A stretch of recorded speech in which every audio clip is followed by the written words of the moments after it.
దివ్యవాణి TV ప్రేక్షకులందరికీ శుభోదయం.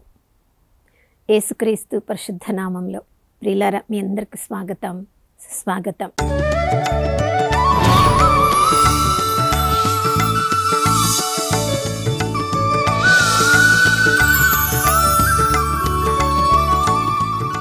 గడిచిన కాలమంతా కోడి తన రెక్కలను చాచి తన బిడ్డలను కాచుకున్నట్లుగా సిలువలో తన చేతులను చాచి నిన్ను నన్ను కాపాడిన ఆ దేవాతి దేవునికి పూర్ణ హృదయంతో వందనాలు తెలియచేద్దాం.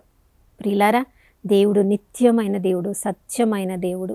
నిత్యత్వంలో తండ్రిలో మనం చేరే వరకు కూడా తన యొక్క కల్వరి ప్రేమను మన కోసం సిద్ధం చేసి పెట్టిన ప్రభువు ఎల్లప్పుడూ కూడా తన కన్నులను మన మీద ఉంచి మన ప్రతి అవసరంలో మనకు తోడుగా ఉండాలని, తన ప్రేమనంతా కూడా మనపై కుమ్మరించాలని, తన చివరి రక్తపు బొట్టు వరకు సిలువలో ధారలుగా కార్చి ఇంతగా నిన్ను ప్రేమిస్తున్నానని పలికిన ఆ దేవునకు చెందిన బిడ్డలము మనమైతే, ప్రియులారా, మన ప్రేమ కూడా కేవలము మాటలు సంభాషణలో మాత్రమే మేము ఆ దేవునికి చెందిన వాళ్ళము, ఆ దేవుని ప్రేమను ఎరిగిన వాళ్ళము, ఆ కల్వరి ప్రేమను మేము ప్రతి క్షణము కూడా అనుభవిస్తూ ఉన్నాము.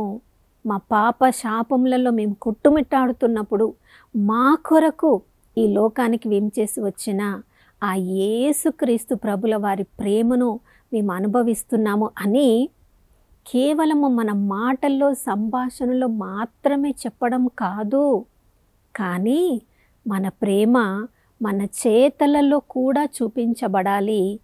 అప్పుడే యథార్థమైన ప్రేమను చూపించే ఆ దేవునికి చెందిన వాళ్ళంగా మనం ఉంటామని యోహాను రాసిన మొదటి లేఖ 3వ అధ్యాయం 18వ వచనంలో మనం చదువుతున్నాం. ప్రియులారా, దేవుడు ప్రేమ స్వరూపుడు. ఆయన కేవలము మాటలతోటే మనల్ని ప్రేమిస్తూ ఉన్నట్లయితే మనం పాపంలో శాపంలో ఉన్నప్పుడు మనల్ని రక్షించడానికి తన కుమారుని పంపించవలసిన పరిస్థితి ఉండేది కాదు. కానీ దేవుడు లోకంని ఎంతో ప్రేమించి తన ప్రేమను మాటల్లో వరకే ఉంచకుండా క్రియల్లో చేతల్లో చూపించడానికి తన ఏకైక కుమారుణ్ణి మనందరి కొరకు అనుగ్రహించారు. కాబట్టి ఆ ప్రభుని ప్రేమను అనుభవించిన మనము మన తోటి సహోదరులకి అదే యథార్థ ప్రేమను మనమందరం కనబరచాలని ఆ ప్రభు మనందరి దగ్గర నుంచి ప్రతిరోజు కూడా కోరుకుంటున్నాడు. చూడండి, ముఖ్యంగా మనము మనుషుల చుట్టూ ఉన్నప్పుడు ఎవరు ప్రేమ కలిగిన వారో, ఎవరు మనల్ని ద్వేషిస్తున్నవారో మనము గుర్తుపట్టలేం. కానీ ఒక్కసారి వాళ్ళు నోరు తెరిస్తే వారి మాటల్ని బట్టి వారు మన పట్ల ప్రేమగా ఉన్నారా, మనల్ని ద్వేషిస్తున్నారా మనకు అర్థమవుతుంది.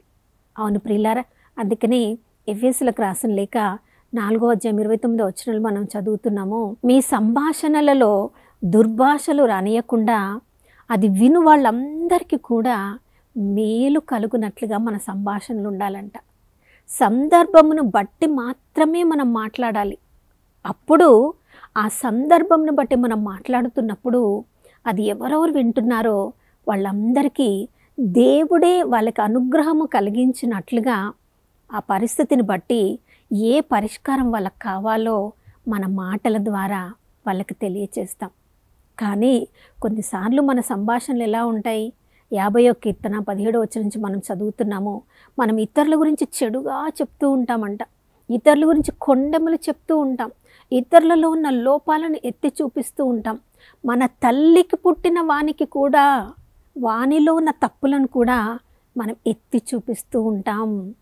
దేవుడు మాట్లాడడానికి మనకు శక్తి ఇచ్చాడు కదా అని అందరిలో ఉన్న లోపాలను ఎత్తి చూపిస్తూ మనము మాత్రమే పునీతులుగా పరిశుద్ధులంగా ఉన్నట్లు అందరి లోపాలను మనం ఎత్తి చూపిస్తూ ఉన్నప్పుడు, ప్రియులారా, మరి దేవుడు మన లోపాలను ఎత్తి చూపించడం మొదలు పెడితే మనలో ఉన్న లోపాలు ఎన్నో ఉన్నాయి. కానీ దేవుడు తన ప్రేమ చేత మన పాపములన్నిటిని కూడా పెడుతున్నారు.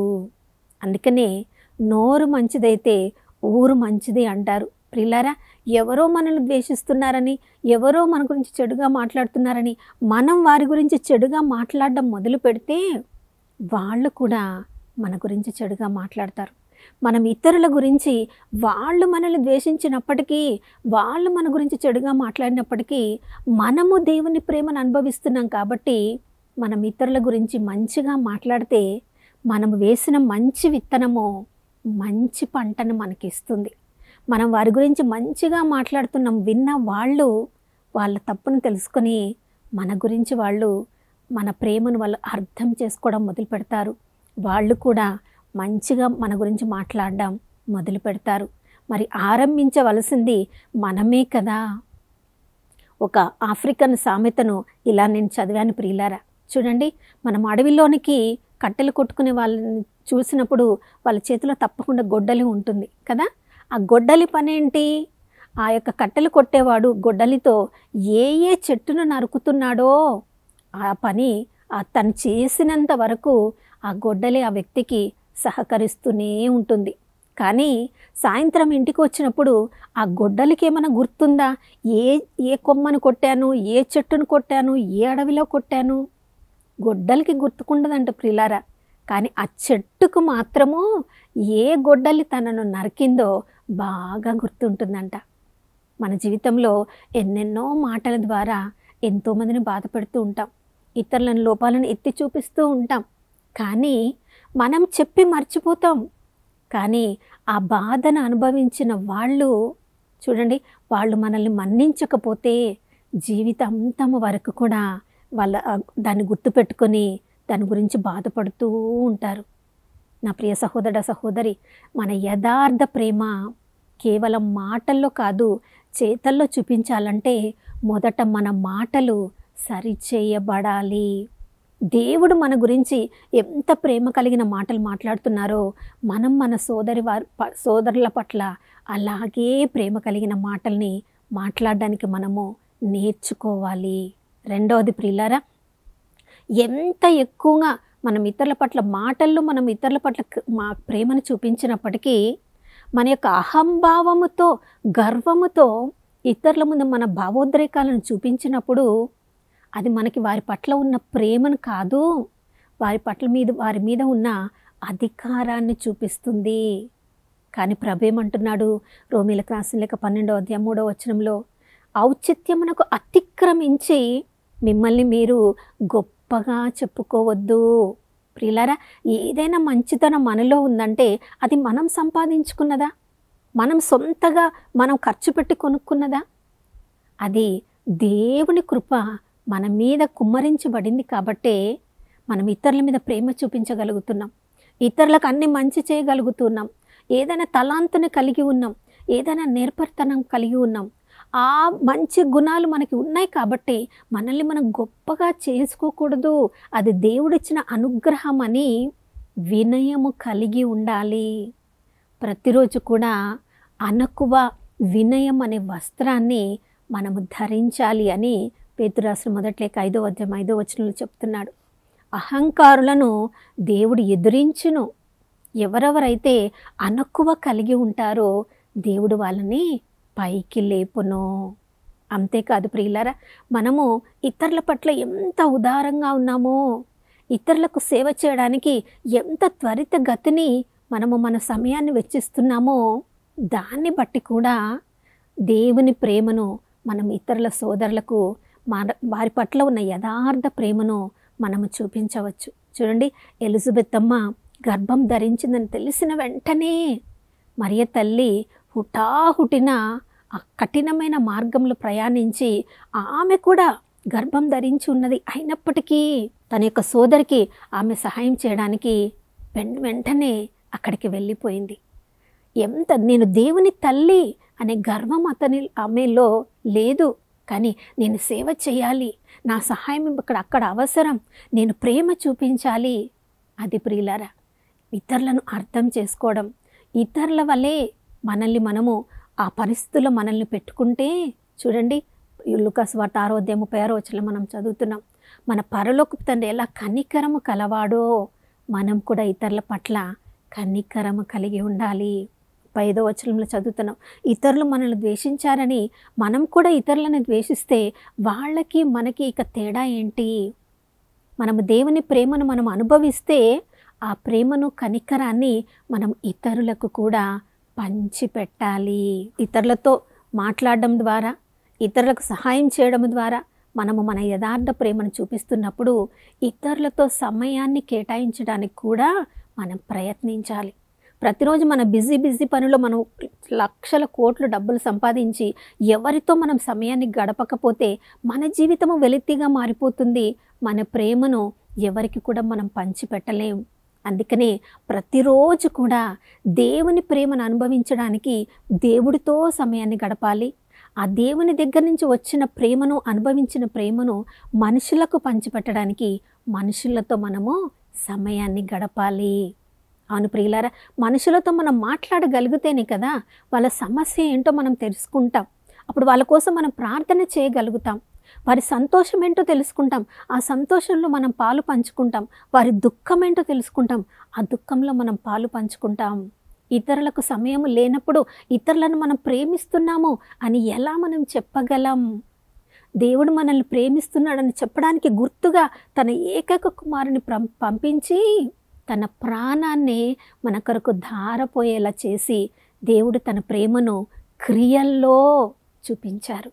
ప్రియులారా, మనం కూడా ఎవరెవరిని ప్రేమిస్తున్నామో వాళ్ళతో సమయాన్ని గడపాలి. ఎంత ఎక్కువగా దేవుని వాక్యాన్ని మనం ధ్యానిస్తూ ఉంటామో, దేవుని ప్రేమను అనుభవిస్తూ ఉంటామో, అంతే ఎక్కువగా మనం ఇతరులతో ఆ వాక్యాన్ని పంచుకోవడానికైనా, ఇతరులతో వాళ్ళ యొక్క బాధల్లో, వేదనలో ఆ వేదనను మనము పాలు పంచుకుంటున్నప్పుడు, వాళ్ళు పాపంలో ఉన్నప్పుడు వారితో సత్య సువార్తను వారికి బోధించినప్పుడు, ఒకరికొకరు పాపములను ఒప్పుకోవడం ద్వారా ఒకరితో ఒకరము నిలబడి వాళ్ళని పైకి లేపడానికి దేవుడు మన కృపను అనుగ్రహిస్తారు.